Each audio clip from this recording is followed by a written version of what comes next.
وہ یقین کا نیا سفر، قسط نمبر 3، تحریر فرحت اشتیاق۔ اپنی پہلی تنخواہ ملنے پر اس نے خالہ امی کو پیسے بھی بھجوائے تھے اور ایسا کر کے اسے بہت خوشی ہوئی تھی۔ ان کے گھر کے حالات اس سے پوشیدہ تو نہیں تھے، چلو ان پیسوں سے وہ شہلہ کے جہیز کے لیے کچھ نہ کچھ خرید لیں گی۔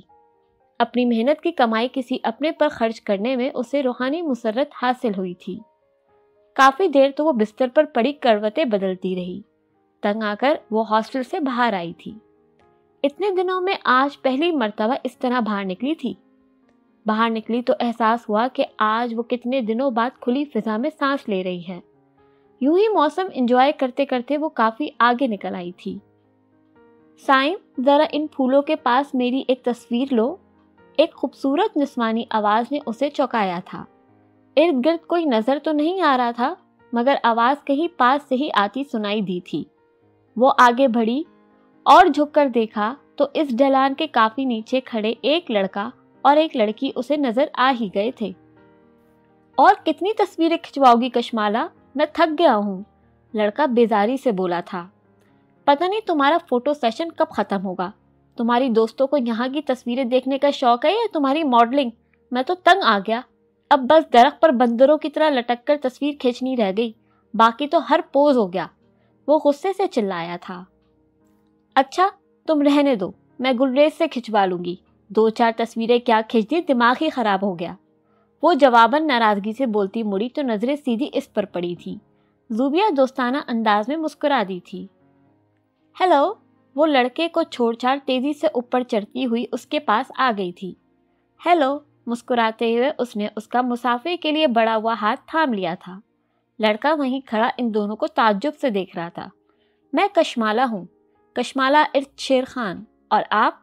بڑے مہذب انداز میں انگلش میں سوال کیا گیا تھا۔ میں زوبیہ خلیل۔ لڑکا بھی ان لوگوں تک پہنچ گیا۔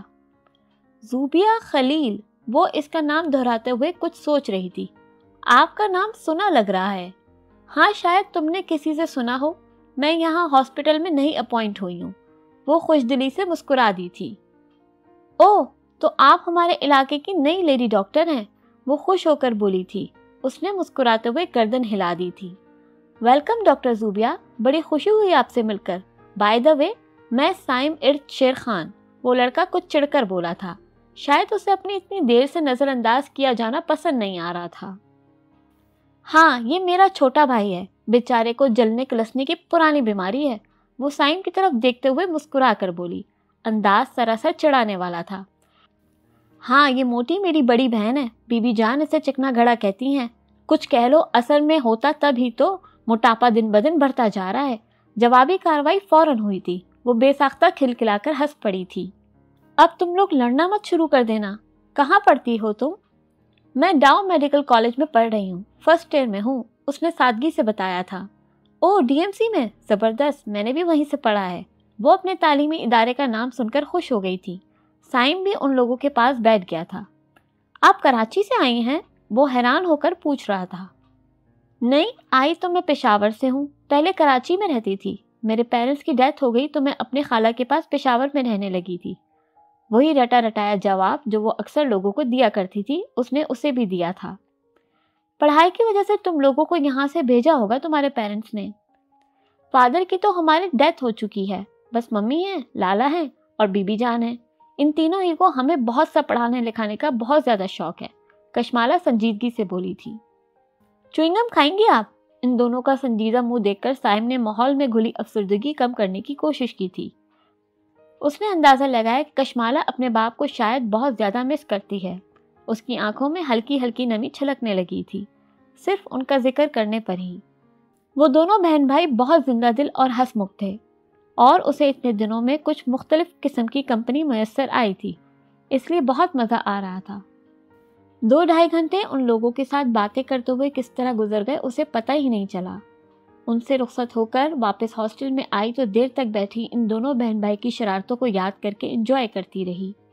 اگلے روز وہ ڈاکٹر شہروز کے ساتھ بچوں کا وارڈ کا راؤنڈ لگا کر واپس آ رہی تھی جب اطلاع ملی کہ اس سے ملنے کوئی آیا ہے۔ کون آ گیا؟ وہ حیران پریشان اپنے کمرے کی طرف آئی تھی۔ ڈاکٹر شہروز اپنے کمرے میں چلے گئے تھے۔ ارے تم لوگ! سائم اور کشمالہ کو کمرے میں بیٹھا دیکھ کر اسے خوشی تو ہوئی تھی، مگر ساتھ ہی اسفندیار کا خوف بھی لاحق ہوا تھا۔ لگتا ہے آپ ہمیں دیکھ کر خوش نہیں ہوئی، کشمالہ نے اس کے تاثرات کا جائزہ لیتے ہوئے شکوہ کیا تھا۔ نہیں نہیں، ایسی کوئی بات نہیں، تم لوگوں کو دیکھ کر تو میں بہت خوش ہوئی ہوں۔ بس یار مسئلہ یہ ہے کہ ہمارے ہاسپٹل میں ڈسپلن کچھ ضرورت سے زیادہ ہی ہیں، ڈیوٹی آورز میں ذاتی میل جول پر سخت پابندی ہے۔ وہ اپنی سیٹ سنبھالتے ہوئے مسکرا کر وضاحت کرنے لگی۔ اف، اتنی سختی؟ سائم نے جھرجھری لی تھی۔ ارے یہ تو کچھ بھی نہیں، تم ایک پورا دن یہاں گزار کر دیکھو، نہ مری کورونیٹ کی سختیاں بھول جاؤ تو میرا نام زوبیہ خلیل نہیں۔ وہ بڑے مزے سے بولی تھی۔ یہ تو کوئی بات نہیں ہوئی کہ آپ کسی سے مل بھی نہیں سکتی، آپ لوگ ایڈمنسٹریشن کے خلاف پروٹیسٹ کیوں نہیں کرتے؟ کشمالہ نے اسے بغاوت پر اکسایا تھا۔ ابھی بچوں، تم نے ہمارے بگ باس کو نہیں دیکھا، اس لیے بڑھ بڑھ کر باتیں بنا رہے ہو۔ اس نے سنجیدگی سے دریافت کیا تو دونوں نے گردنیں ہلا دی تھی۔ بس اسی سے جا کر سلسلہ نصب ملتا ہے ڈاکٹر اسفندیار خان کا، وہ ڈرانے والے انداز میں بولی تو کشمالہ بے ساختہ مسکرا دی تھی۔ اتنے خطرناک آدمی ہے وہ؟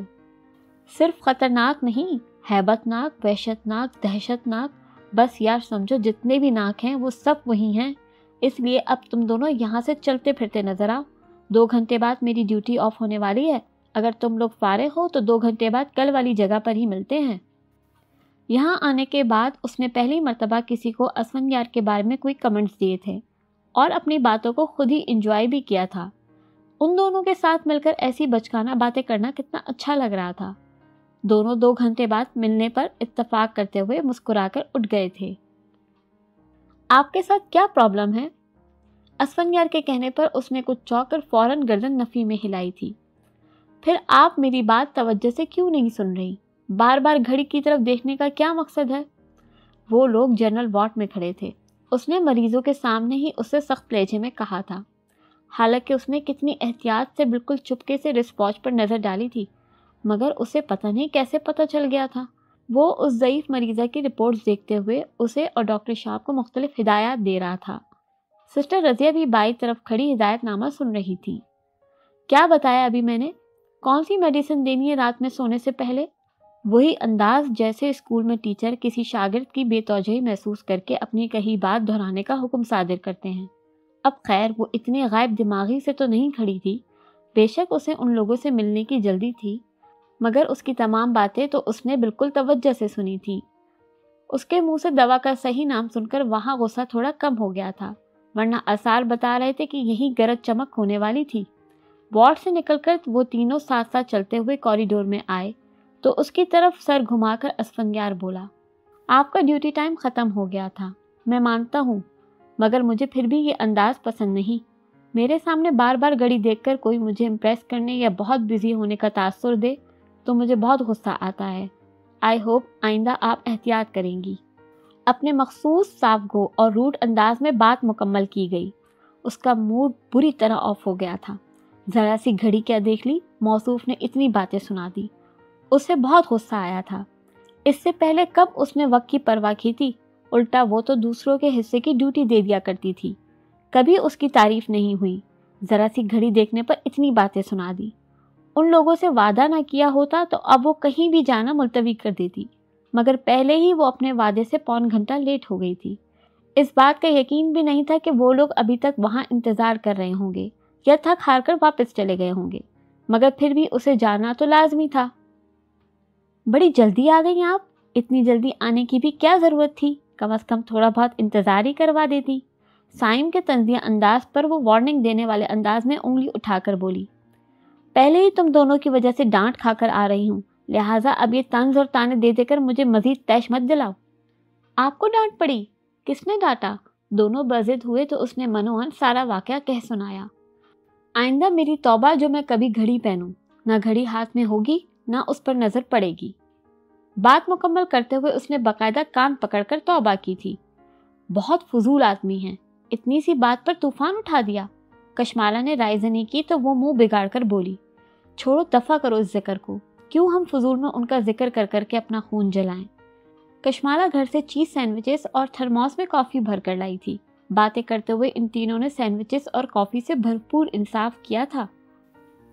خجستہ کو ہاسٹل میں اپنے کمرے میں موجود پا کر اسے بے پایا مسرت ہوئی تھی۔ کیسی ہو تم؟ میں تم سے ملنے آنا چاہ رہی تھی۔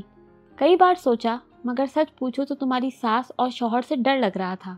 وہ اس کا ہاتھ پکڑ کر اپنے پاس بیڈ پر بٹھاتے ہوئے گرم جوشی سے بولی۔ مجھے تو بہت سمجھا رہی تھی کہ شوہر سے ڈرا مت کرو، مارے تو اس کا ہاتھ پکڑ لو، اور خود اتنی ڈرپوک ہیں کہ میرے گھر آنے سے ڈر رہی تھیں۔ وہ شکایتی انداز میں بولی، پھر کچھ خیال آنے پر مزید گویا ہوئی۔ میرا دیور یہاں مالی کا کام کرتا ہے، اس کے لیے کھانا لانے کا بہانہ کر کے آئی ہوں، ورنہ اماں تو مجھے گھر سے باہر قدم نہ رکھنے دے۔ دیور میرا بہت اچھا ہے، میرا خیال رکھتا ہے۔ اسے کھانا دے کر میں نے بتا دیا کہ میں آپ کے پاس جا رہی ہوں، برتن واپس لے کر جاؤں گی۔ تم نے مجھے بتایا نہیں تھا کہ تمہارا دیور یہاں کام کرتا ہے، ورنہ میں ہمت کر کے اسی کے ساتھ تمہارے گھر آ جاتی، کسی بھی بہانے سے۔ اس کے کہنے پر وہ شرمندگی سے سر ہلا کر بولی، ہاں یہ بتانا مجھے یاد نہیں رہا۔ تم آرام سے تو بیٹھو، اچھا یہ بتاؤ کیا کھاؤ گی؟ اسے مہمان نوازی نوانے کا خیال آیا تھا۔ کچھ بھی نہیں، بس میں تو آپ سے ملنے آئی ہوں۔ آپ سے باتیں کرنا بہت اچھا لگتا ہے، جو باتیں میں کسی سے بھی نہیں کر پاتی آپ سے کہہ دیتی ہوں، اور آپ میری باتیں پیار سے سن لیتی ہیں۔ اس کے کہنے پر وہ تھوڑی سی افسردہ ہو گئی تھی۔ ہاں بس سنتی ہی ہوں، بہت سے بہت جواب میں لمبی سی تقریر جھاڑ دیتی ہوں۔ بات تو تب ہے اگر میں تمہاری عملی مدد کروں۔ میرے لیے یہ بھی بہت ہے، میرے پاس تو ایسا بھی کوئی نہیں جس سے میں اپنی دل کی بات کہہ سکوں۔ وہ بولی، میں چلتی ہوں، بہت دیر ہو گئی تو اماں چھوڑے گی نہیں۔ وہ 10 منٹ بیٹھ کر ہی اٹھ گئی۔ اسے رخصت کرنے وہ ہاسٹل کے گیٹ تک آئی۔ اس کے دیور سے بھی سلام دعا ہوئی تھی۔ اس کے جانے کے بعد کتنی دیر تک اس کے ذہن میں اس کی آواز گونجتی رہی تھی۔ دن میں مارتا ہے، رات کو اچانک اسے مجھ پر پیار آ جاتا ہے۔ میرا بس چلے تو میں ایسی جگہ چلی جاؤں جہاں کبھی بھی اس کی شکل تک نظر نہ آئے۔ اپنے زخم دکھاتے ہوئے اس نے کس طرح روتے ہوئے یہ بات کہی تھی۔ وہ ہاسپٹل میں آ کر اور مریضوں کے ساتھ مصروف ہو جانے کے باوجود اسی کے بارے میں سوچتی رہی تھی۔ پتہ نہیں ہر بار خجستہ کو دیکھنے کے بعد اسے 14-15 سال کی زوبیہ خلیل کیوں یاد آ جاتی تھی۔ حالانکہ دونوں کے حالات میں زمین آسمان کا فرق تھا، مگر پھر بھی پتہ نہیں کیوں، لیکن شاید ایک بات خجستہ اور اس زوبیہ خلیل میں مشترک تھی، اور وہ تھی زندگی سے مایوسی، اندر ہی اندر مرنا اور ختم ہو جانا، کسی سے کچھ بھی نہ کہہ سکنا۔ خجستہ کا جسم زخمی ہوتا تھا اور اس کی روح پر تازیانے پڑتے تھے۔ بہادر کو میرے کردار پر شک ہے۔ وہ کہتا ہے میں بد چلن اور آوارہ ہوں، نہا کر صاف کپڑے پہن لوں تو گالیاں دینا شروع ہو جاتا ہے۔ ذلیل عورت کسے دکھانے کے لیے اتنا سجی ہے۔ اب کی بار کلاس فیلو سے چکر چلایا ہے۔ پتہ نہیں ایسی لڑکیوں میں کیا گٹس ہوتے ہیں جو مرد اس طرح ان کی طرف کھچے چلے آتے ہیں۔ برسوں پرانے زخم پھر سے تازہ ہونے لگے تھے۔ وہ اس رات تکیے میں منہ دے کر گھنٹوں روئی تھی۔ مزید ویڈیوز اور اپڈیٹس کے لیے چینل سبسکرائب کرنا نہ بھولیں اور بیل آئیکن کو بھی ہٹ کریں۔